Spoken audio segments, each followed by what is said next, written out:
where it reads, thou thoughtest that I was altogether such as one as thyself. That is the strong delusion that they're under, that the inheritance of the kingdom and everything pertains to them, because most of our people will be misled by them. Many people will be misled by them, but very few of our people are going to come out of the deception. Some of our people are never going to fall for the deception. And we're going to see the strong delusion and understand the precepts for ourselves, to where these Negroes from the tribe of Dan can never lie to us. But this entire Son of Perdition precept and parable is not talking about Judas. It's not talking about Judas Iscariot. It is talking about the tribe of Dan. Here I want to go to Matthew 23 verse 32, where the Son of the Most High is reproving the scribes and Pharisees. He's completely giving it to them in chapter 23, who were the heads of the people. Matthew 23 verse number I'll start here in 31, where it says, wherefore ye be witnesses unto yourselves that ye are the children of them which killed the prophets. Fill ye up then the measure of your fathers. Ye serpents, ye generation of vipers, how can ye escape the damnation of hell? So there's the root words that I spoke of before, the serpents and the vipers, the poisonous snakes. And he's speaking of a generation of vipers. He isn't talking about every Israelite that was alive in that generation. He's speaking of the genealogy of serpents. He's talking about the genealogy of vipers. And here in verse number 32 it says, fill ye up then the measure of your fathers, which also can go back into Psalms, where it says here in verse number 14, let the iniquity of his fathers be remembered with the Most High, and let not the sin of his mother be blotted out. Matthew 23:32, fill ye up then the measure of your fathers, ye serpents, ye generation of vipers. How can ye escape the damnation of hell? Wherefore, behold, I send unto you prophets and wise men and scribes, and some of them ye shall kill and crucify, and some of them shall ye scourge in your synagogues and persecute them from city to city, that upon you may come all the righteous blood shed upon the earth, from the blood of righteous Abel unto the blood of Zacharias, son of Berechias, whom ye slew between the temple and the altar. Verily I say unto you, all these things shall come upon this generation. So he's not talking about the entire nation of people who was alive at that time. He's speaking of a specific genealogy, the generation of vipers, ye serpents. How do we know that he's talking about the tribe of Dan? Also, you can go back to Revelation 7. That's how we know all the righteous blood of all the prophets, as well as the Son of the Most High, rest on these people, which we know from them not being written amongst the elect. Matthew 27, verse number 25, it says, then answered all the people and said, his blood be on us and our children. So speaking of the blood of the Son of God, the Most High Son, blood is rests upon them and their children. So that also goes back to what I just mentioned here in Psalms, where it says, let the iniquity of his fathers be remembered with the Most High, and let not the sin of his mother be blotted out. And it says, let them be before the Most High continually, that he may cut off the memory of them from the earth. Matthew 27, here it says, Matthew 27:24 says, when Pilate saw that he could prevail nothing, but that rather a tumult was made, he took water and washed his hands before the multitude, saying, I am innocent of the blood of this just person. See ye to it. Then answered all the people and said, his blood be on us and on our children.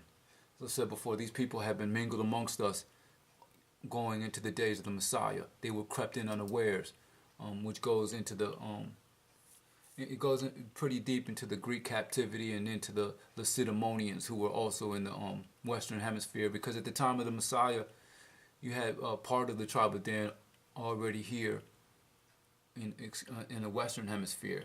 So over on the east, for them to have mingled amongst our people, that means there was a separation of the tribe of Dan, which you can go into some of the history into the Josephus and also into the Maccabees and learn that the Lacedaemonians were among our people, or the Lacedaemonians were related to our people, being of the seed of Abraham. And these were the tribe of Dan. This is known today. But that wasn't the entire tribe of Dan, as we know from Second Esdras, where 10 tribes came to the Western Hemisphere. But some actually stayed on the east. And we know that from also John 4. Okay, so these tribe of Dan have mingled themselves among our people since the days of the Son of the Most High, and misleading our people and consenting with the beast, all the way going all the way back to the Romans. They were the heads of our people. They were the chief priests. They was the elders, the scribes, the Pharisees, the Sadducees. As today, you'll see many of them being in the camp doctrines, being the Christian doctrines, the elders, the GMS elders. Some of these elders are still alive today. So in the resurrection, the just aren't the only resurrected. You have today the unjust as well. The unjust resurrected with the just. So in our generation also is alive the scribes, the Pharisees, the Sadducees, as well as the disciples of the Most High. So these people have definitely mingled themselves amongst the people in our days, and there's nothing new under the sun. This isn't something new. This happened before. It's just hidden and in parabolic forms, and you're not going to hear that by the people teaching today, because they are the ones judging Israel as one of the tribes.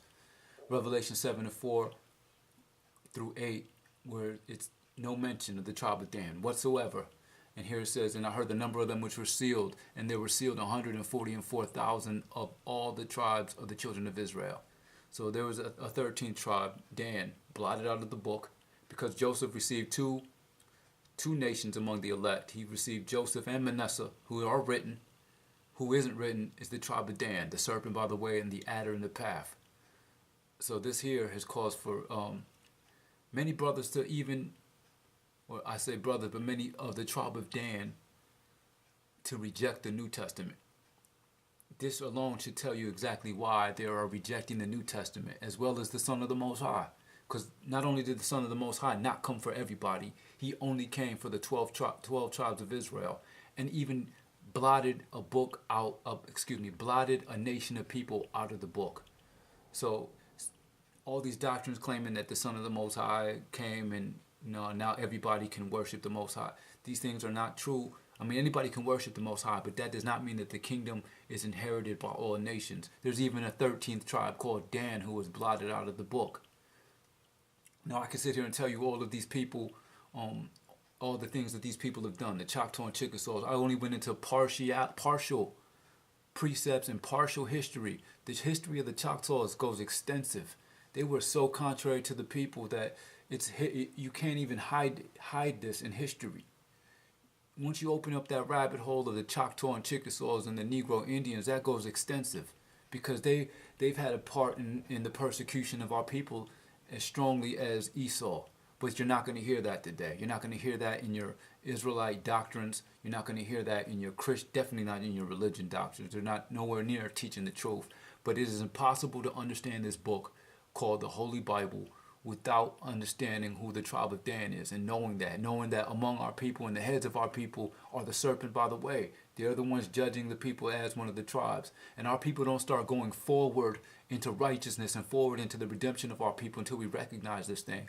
Very many of our people are already going backwards, taking on images, as I did before, the logo. Very many are doing traditions that are transgressing the laws, like logos, different names and things not written. Now I can sit here and tell you that the tribe of Dan is teaching, and they're not even teaching who they are or who the tribe of Dan is. And very many of our people are still going to fall for these traps. They set up traps. That's what they're doing, is trapping our people. I want to go here in Jeremiah chapter 8, verse number 16, where it says, the snorting of his horses was heard from Dan. The whole land trembled at the sound of the neighing of his strong ones.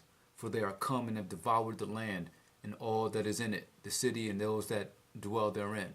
Now this is speaking of the land Dan, where it says was heard from Dan, not the nation of people, but also is an indicator of exactly who is being mentioned. Where it says the snorting of his horses was heard from Dan. That's a root word. That's a word that kind of should give you an indication of what's going on. Anytime you see this word Dan, you should think of parable or something going on hidden in this precept. Verse number 17, for behold, I will send serpents, cockatrices among you, which will not be charmed, and they shall bite you, saith the Most High. So as much as I try to warn our people that they're teaching our people a slack law and have not gone into the gaps in protecting our people through righteousness, these cockatrices are going to bite our people. He said they will not be charmed, and I will bite you. I want to go into this cockatrice word just for certain.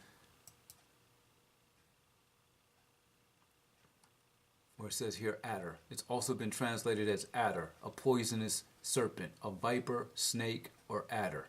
So that's the serpent, by the way, and the adder in the path that the Most High says he will send, and they will bite us. They are going to bite many of our people.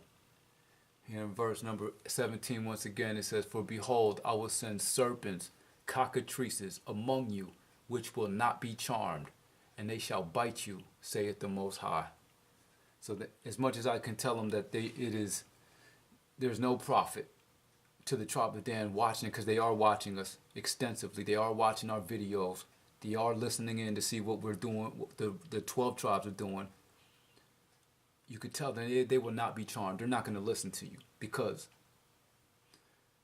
the real truth of the Bible is contrary to them. The real truth of the Bible leaves them in a world of hurt. So here it says, "For behold, I will send serpents, cockatrices among you, which will not be charmed, and they shall bite you." Many of our people die from being misled by the tribe of Dan. With that, brothers and sisters, I want to say shalom. Hopefully I brought out some precepts that open a few eyes to the knowledge of who the tribe of Dan is, and the fact that they're among us, teaching very many falsehoods in the slack law. I continue to urge our brothers and sisters to study the book for themselves. Once you learn how to read the book, precept upon precept, line upon line, you get the language down, then you don't need anybody else to teach you. You'll be able to understand this book for yourself, and the true doctrine for yourselves, and true righteousness for yourselves. And with that, brothers and sisters, I want to say shalom.